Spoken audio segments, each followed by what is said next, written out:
प्रकाश संश्लेषण में है कि पौधे में जल, प्रकाश, पर्णहरित मतलब क्लोरोफिल तथा कार्बन डाइऑक्साइड की उपस्थिति में कार्बोहाइड्रेट के निर्माण को प्रकाश संश्लेषण कहते हैं।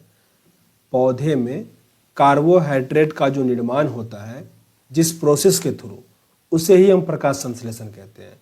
पौधे में कार्बोहाइड्रेट का निर्माण कैसे होता है? तो इसके लिए उसे जल चाहिए, प्रकाश चाहिए, पर्णहरित और कार्बन डाइऑक्साइड चाहिए। इसका ये फार्मूला है, ये भी आपको याद करना होगा। 6CO2 + 12H2O प्रकाश के प्रेजेंस में, मौजूदगी में।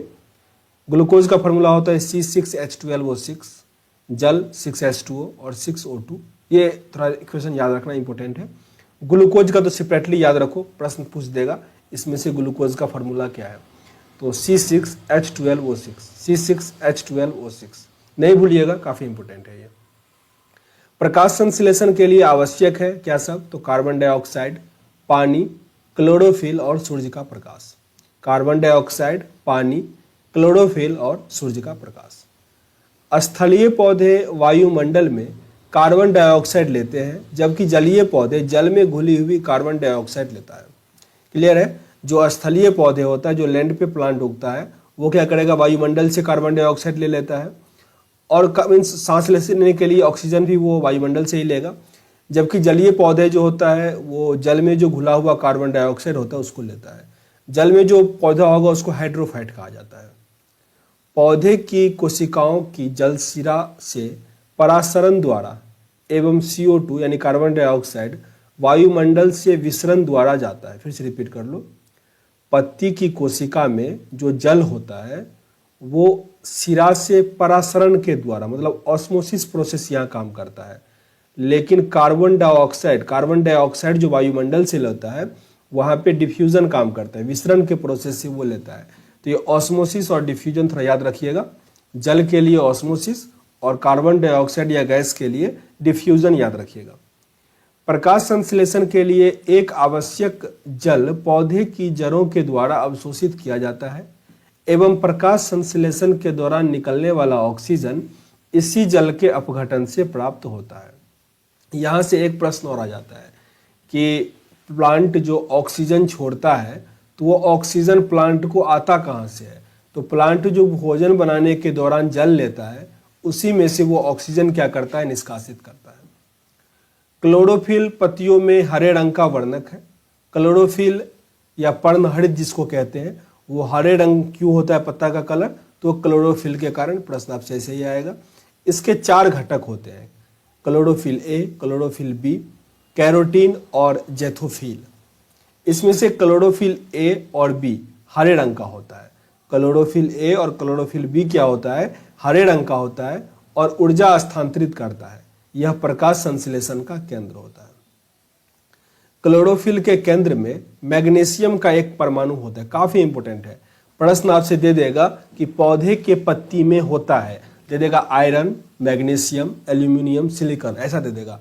तो 100% बच्चे मीन्स इस पे लोहा पे टिक कर देते हैं, क्योंकि समझते हैं हरे घास फूसा में लोहा होता है, खाने में वो लोहा मिलता है हमको, तो इसलिए लोहे पे टिक कर देते हैं। पर याद रखना है आपको, क्लोरोफिल के केंद्र में क्या होता है? मैग्नीशियम होता है। और क्लोरोफिल कहाँ होता है? पौधे की पत्ती में होता है। मतलब डायरेक्टली क्या हो गया? पौधे के पत्ती में मैग्नीशियम का एक परमाणु होता है। तो यहाँ पे मैग्नीशियम आपको याद करना है, गलती नहीं करना है इस प्रश्न में, ठीक है ना? बच्चे पढ़ के जाते हैं और गलती करके आ जाते हैं, तो आप सही से थोड़ा कीजिएगा। क्लोरोफिल प्रकाश में बैगनी, नीला तथा लाल रंग को ग्रहण करता है। क्लोरोफिल, इसका मतलब ये हुआ कि पौधे जो प्रकाश संश्लेषण करेगा वो बैगनी, नीला और लाल रंग के प्रकाश में अच्छे से ग्रहण करेगा। प्रकाश संश्लेषण की दर लाल रंग के प्रकाश में सबसे अधिक एवं बैगनी रंग के प्रकाश में सबसे कम होता है। ऐसा क्यों होता है? क्योंकि लाल रंग के प्रकाश का तरंगदैर्घ्य जो होता है वो सबसे अधिक होता है, जबकि बैगनी रंग का तरंगदैर्घ्य क्या होता है? सबसे कम होता है। प्रकाश संश्लेषण की क्रिया एक उपचयन अपचयन के अभिक्रिया है, मीन्स ऑक्सीडेशन और रिडक्शन का प्रोसेस है प्रकाश संश्लेषण। इसमें जल का उपचयन ऑक्सीजन बनाने तथा कार्बन डाइऑक्साइड का अपचयन ग्लूकोज के निर्माण में होता है। फिर से रिपीट कर लो। जल का उपचयन होता है। जल का उपचयन ऑक्सीजन बनाने में और कार्बन डाइऑक्साइड का अपचयन ग्लूकोज बनाने में होता है। प्रकाश संश्लेषण क्रिया की दो अवस्थाएं होती है। पहला तो प्रकाश रासायनिक क्रिया और दूसरा रासायनिक प्रकाशहीन क्रिया। पर ओवरऑल प्रश्न ये आ जाएगा आपका कि प्रकाश संश्लेषण कैसी अभिक्रिया है, यांत्रिक अभिक्रिया, रासायनिक अभिक्रिया, फिजिकल अभिक्रिया, ऐसा दे दे तो रासायनिक अभिक्रिया पे टिक करना है। साथ ही हमारा जो खाना पचता है पेट में वो भी क्या होता है, रासायनिक अभिक्रिया होता है। आगे दोनों का अलग अलग टाइप दिया गया है। अच्छा, मैं एसपीडी का जनरल जो नॉलेज का बुक है वो भी मैंने शुरू किया है, तो रेलवे के लिए मेनली वो बुक जरूर देख लीजिएगा, आपको वो काफ़ी हेल्प करेगा। इससे पहले मैं एसपीडी साइंस भी कंप्लीट कर दिया हूँ, तो उसको तो आप लोग देख लिए होंगे, नहीं देखे होंगे तो देख लीजिएगा। साइंस के लिए काफ़ी अच्छी बुक है एसपीडी साइंस। पहला यहाँ पे प्रकाश रासायनिक क्रिया। यह क्रिया क्लोरोफिल के ग्रेना भाग में संपन्न होती है, इसे हिल क्रिया भी कहते हैं। प्रकाश रासायनिक क्रिया जो होता है यह क्लोरोफिल के ग्रेना एक पार्ट होता है, इसमें संपन्न होता है, इसे हिल क्रिया भी कहते हैं। इस प्रक्रिया में जल का अपघटन होकर हाइड्रोजन आयन तथा इलेक्ट्रॉन बनता है। जल के अपघटन के लिए ऊर्जा प्रकाश से मिलती है। इस प्रक्रिया के अंत में ऊर्जा के रूप में एटीपी व NADPH निकलता है, जो रासायनिक प्रकाशहीन प्रक्रिया संचालित करने में मदद करता है। दूसरा आपका रासायनिक प्रकाशहीन प्रतिक्रिया। इस क्रिया या यह क्रिया क्लोरोफिल के स्ट्रोमा में होता है। पहला कहाँ हो रहा था, ग्रेना में हो रहा था, क्लोरोफिल के ग्रेना में, और ये क्लोरोफिल के स्ट्रोमा में हो रहा है।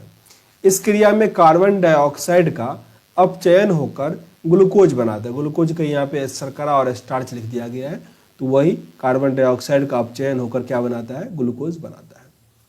अब आगे दिया गया आपका पादप हार्मोन। पौधों में निम्नलिखित प्रकार के हार्मोन्स पाए जाते हैं, जिसे पहला दिया गया ऑक्सिन्स। ऑक्सिन्स का खोज डार्विन ने किया था 1880 में। ऑक्सिन का खोज किसने किया था, डार्विन ने किया था, 1880 में किया था। यह पौधे की वृद्धि को नियंत्रित करने वाला हार्मोन है। ऑक्सिन जो है पौधे की वृद्धि को नियंत्रित करने वाला हार्मोन है, काफी इंपॉर्टेंट है। पौधे की वृद्धि को नियंत्रित कौन सा हार्मोन करता है, ऑक्सिन्स। इसका निर्माण पौधे के ऊपरी हिस्से में होता है। इसके प्रमुख कार्य कौन कौन से, मीन्स ऑक्सिन्स जो है इसका प्रमुख कार्य क्या सब है, तो इसके कारण पौधे में शीर्ष का प्रमुखता हो जाता है और पार्श्वीय कक्ष कलिकाओं में वृद्धि रुक जाती है, मीन्स आगे बढ़ना शुरू कर देता है। ये साइड से जो बढ़ता है ना उसको कम करता है, ऊपर बढ़ना शुरू कर देता है। यह पत्तियों का विलगन रोकता है। यह खरपतवार को नष्ट कर देता है। इसके द्वारा अनिषेक फल प्राप्त किए जाते हैं। यह फलों को गिरने से भी बचाता है। यह सारा काम किसका है, ऑनिक्सिन का या ऑक्सिन्स के। ऑक्सिन्स, ऑक्सीटोसिन होता है ना, तो उसी से है ऑक्सिन्स। दूसरा आपका है जिब्रेलिन्स। जिसमें लिंस लगा है ना, मेनली सारा वो क्या होता है, एंजाइम ही होता है, यानी हार्मोन ही होता है। इसकी खोज जापानी वैज्ञानिक कुरोसावा ने 1926 में किया था। यह बौने पौधे को लंबा कर देता है। यह फूल बनने में मदद करता है। यह बीजों को प्रसुप्ति भंग कर उसके अंकुरित होने वाले के लिए प्रेरित करता है। यह काष्ठीय पौधे में एगा की सक्रियता को बढ़ाता है। इसके छिड़काव द्वारा बृहत आकार के फल तथा फूलों का उत्पादन किया जा सकता है। किसके छिड़काव से, जिब्रेलिन्स के छिड़काव से। और ऑक्सिन्स क्या था, पौधे से पत्ते और जो फल होता है उसको टूटने से वो रोकता है, ऑक्सिन्स। तीसरा आपका है साइटोकाइनिन।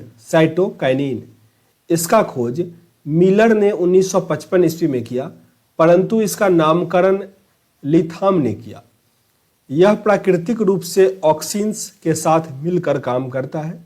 यह ऑक्सिन्स की उपस्थिति में कोशिका विभाजन और विकास में मदद करता है। यह जिनार्ता को रोकता है। यह आरएनए एवं प्रोटीन बनाने में सहायक होता है। कौन सा, साइटोकाइनिन जो है वो आरएनए एवं प्रोटीन बनाने में सहायता करता है। चौथा आपका एवासिसिक एसिड और ABA कहा जाता है इसको, एवासिक एसिड को ABA भी कहा जाता है।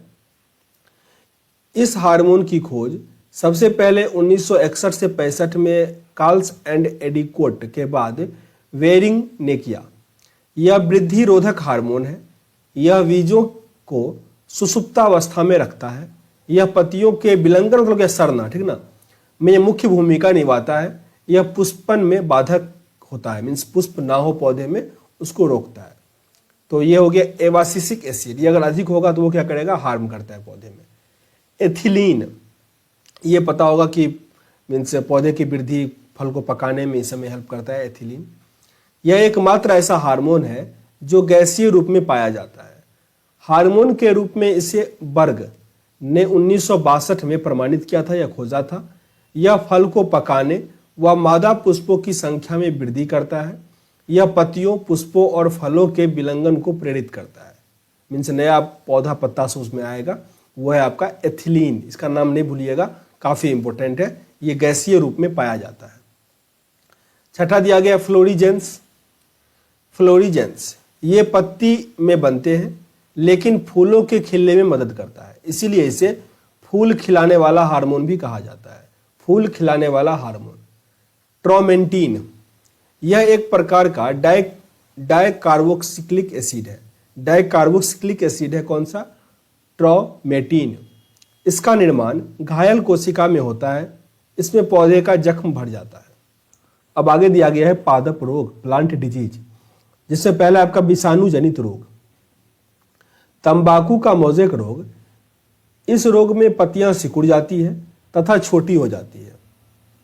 पत्तियों का क्लोरोफिल नष्ट हो जाता है। इस रोग का कारक टोबैको मोज़ेक वायरस है। देखो अब वायरस का नाम भी आपको याद करना पड़ जाएगा क्योंकि पूछा जाता है। ओके, मतलब पूरा एग्जैक्ट आपको याद नहीं रखना है। जैसे तंबाकू को इंग्लिश में टोबैको कहते हैं तो टोबैको मोज़ेक डिजीज का नाम है तो टोबैको मोज़ेक वायरस। ओके। नियंत्रण, रोग से प्रभावित पौधे को इकट्ठा करके जला देना चाहिए जिससे इस रोग पे कंट्रोल पाया जाता है, वो फैलता नहीं है। तो इससे कई प्रकार के प्रश्न आपसे आएंगे। जैसे आएगा मोज़ेक रोग का संबंध किससे है, तो तंबाकू से। इसमें से तंबाकू में होने वाला रोग कौन सा है, तो मोज़ेक रोग। मोज़ेक तंबाकू में किस वायरस के कारण होता है, तो टोबैको मोज़ेक वायरस से। या फिर तंबाकू में मोज़ेक रैग क्यों होता है, तो वायरस, जीवाणु, विषाणु ऐसे दे देगा, उस पर टिक कर देता। ऐसे प्रश्न आपसे आएंगे। बी नंबर दिया गया है इसमें पोपेटो मोज़ेक। यह रोग पोपेटो वायरस एक्स से होता है। इसमें पत्तियों में चितकबरापन और बौनापन के लक्षण प्रदर्शित होते हैं। बंकी टॉप ऑफ बनाना, बंकी टॉप ऑफ बनाना, यह रोग बनाना वायरस फस्ट द्वारा होता है। इस रोग में पौधे के बौने तथा सभी पत्तियां शिखा एवं गुलाबत एकत्रित हो जाता है बंकी टॉप ऑफ बनाना में। डी नंबर है रंग प्रवर्तन, कलर चेंज। हरिमाहीनता एक विषाणु जनित रोग है। इस रोग में पूरी पत्ती का रंग पीला, सफेद और मोज़ेक पैटर्न का हो जाता है। वेन क्लियरिंग में सिराएं पीली और अन्य भाग हरे रंग तथा वेन बेंडिंग के सिराएं हरी तथा अन्य भाग में हरिमहीनता हो जाती है। तो ये हो गया वायरस रोग। अब आगे है जीवाणु जनित रोग, जिसमें आलू का शिथिल रोग दिया गया है। इसको रिंग रोग के नाम से भी जानते हैं क्योंकि जाइलम का भूरा रिंग बन जाता है। इस रोग का कारक स्यूडोमोनास सोलेनेसियारम नाम का जीवाणु होता है। इस रोग में पौधे का संवहन तंत्र प्रभावित होता है। इस रोग में पौधे का संवहन तंत्र प्रभावित होता है। ब्लैक आर्म ऑफ कॉटन, इस रोग का कारण जेंथोमोनास नामक जीवाणु है। इस रोग में पत्ती पर छोटी सी जलाद्र संरचना भूरा रंग का हो जाता है। धान का अंगमारी रोग, धान का अंगमारी रोग, यह रोग जेंथोमोनास ओराइजी नामक जीवाणु से होता है। इसमें पत्तियों की एक या दोनों सतहों पर पीला हरा स्पॉट दिखाई देता है। फिर से रिपीट कर लो, धान का अंगमारी रोग, यह रोग जेंथोमोनास ओराइजी नामक जीवाणु से होता है। इसमें पत्तियों के एक या दोनों सतहों पर पीला हरा स्पॉट दिखाई देता है। चौथा दिया गया आपका साइट्रस कैकर। इस रोग का कारण जेंथोमोनास सिट्री नामक जीवाणु है। इसकी उत्पत्ति चीन में हुई थी। नींबू की पत्तियों, शाखाएं, फल आदि सभी रोग इससे प्रभावित होते हैं। गेहूं का टुंडू रोग, इस रोग का कारक कोरिन्थोबैक्टीरियम ट्रिटिकी नामक जीवाणु तथा एंजुई ट्रिटिकी नामक नेमाटोड है। इस रोग में पत्तियों के नीचे का भाग मुरझाकर मुड़ जाता है। आगे दिया गया है तत्वों की कमी से उत्पन्न रोग। पहला दिया गया आम एवं वैगन में लिटिल लीफ, ये होता है जस्ता की कमी से। नींबू का हाइवेक तांबे से, डाइवेक। नींबू का लिटिल लीफ तांबे की कमी से, ये तीनों मीन्स दोनों तांबा था। फूलगोभी का ब्राउनिंग बोरॉन की कमी से। मटर में मार्स रोग मैग्नीज की कमी से। लीची में पत्ता जलना पोटासियम की कमी से। आलू का ब्लैक हार्ट रोग भंडारण में ऑक्सीजन की कमी से। आंवले में निक्रोसिस बोरॉन की कमी से। सलजम में जठर कोर मैग्नीज की कमी से। गाजर का कोटर स्पॉट कैल्शियम की कमी से। मक्का में व्हाइट बड जस्ता की कमी से। चुकंदर में हॉट रॉड बोरॉन की कमी से। और धान का खेरा रोग जस्ता, काफी इंपॉर्टेंट है, धान का खेरा रोग जस्ता की कमी से। अब वनस्पति शास्त्र से संबंधित कुछ महत्वपूर्ण तथ्य। सबसे बड़ा आवृतबीजी वृक्ष यूकेलिप्टस, सबसे बड़ा आवृतबीजी यूकेलिप्टस है। संसार में सबसे लंबा वृक्ष सिकोया, यह एक नग्न बीजी है जिसकी ऊंचाई 120 मीटर है। इसे कोस्ट रेडवुड ऑफ कैलिफोर्निया भी कहते हैं। सबसे छोटे आकार में अंतरबीजी पौधा कौन सा है? तो लीमा, यह लिमना, यह जलीय आवृतबीजी है जो भारत में भी पाया जाता है। सबसे बड़ी पत्ती वाला पौधा वेक्टीरिया रिजिया, यह भारत में बंगाल में पाया जाने वाला जलीय पादप है। सबसे बड़ा बीज 12 इंच लंबा कोकोडीमार प्रजाति, ये लोडोसिया मालडिविका। सबसे छोटा टेरिडोफाइटा एजोला, यह एक जलीय पादप है। सबसे छोटा बीज आर्किड। सबसे छोटा पुष्प बुल्फिया, इसका व्यास 0.1 mm होता है। सबसे बड़ा पुष्प, बहुत खांसी तेज हो रहा है इसलिए आवाज भी थोड़ा चेंज हो रहा होगा और वीडियो पॉज करना पड़ता है, खांसी होने लगता है। सबसे बड़ा पुष्प रेफ्लेसिया ऑर्नोल्डाई, जिसका व्यास 1 मीटर तथा भार लगभग 9 किलोग्राम हो सकता है। यह वाइटिस की जड़ पर परजीवी है। सबसे छोटा आवृतबीजी परजीवी आर्सिथोबियम, यह एक द्विबीजपत्री है जो नग्न बीजीय के तनों में पूर्ण परजीवी है। सबसे बड़ा नरयुग्म साइकस, काफी इंपॉर्टेंट है। सबसे बड़ा नरयुग्म साइकस, यह एक नग्न बीजी पादप है। सबसे बड़ा बीजांड साइकस। सबसे बड़ा जीवाश्म जीवित, तो वो भी साइकस है। सबसे छोटे गुणसूत्र शैवाल, सबसे छोटे गुणसूत्र शैवाल। सबसे लंबा गुणसूत्र ट्रेलियम। सबसे ज्यादा गुणसूत्र वाला पौधा ओफियोलोगोमस फर्न, जिसके डिफ्लॉयड कोशिका में 1266 गुणसूत्र रहते हैं, समझ रहे हो? आदमी में 46 होता है और इसमें 1266 है। सबसे कम गुणसूत्र वाला पादप हेप्लोफोपस ग्रेसिलस।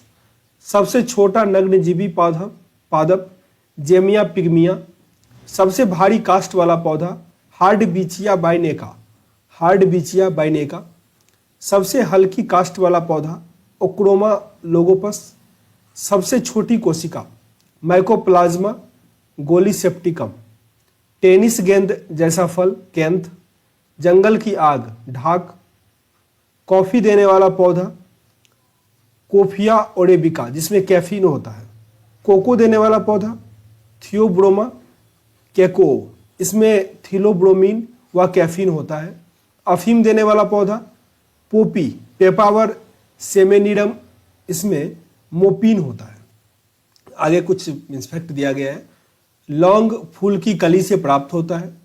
केसर मसाला बनाने में पौधे का वतिकाग्र मीन्स एस्टिग्मा भाग काम में लाया जाता है। हीरोइन अफीम पोस्ता से प्राप्त होता है। यह अफगानिस्तान में भी अग्रणीय देश है अफगानिस्तान। तो ये आपका कंप्लीट हो गया। आगे जो लेसन है वो है परिस्थितिकी।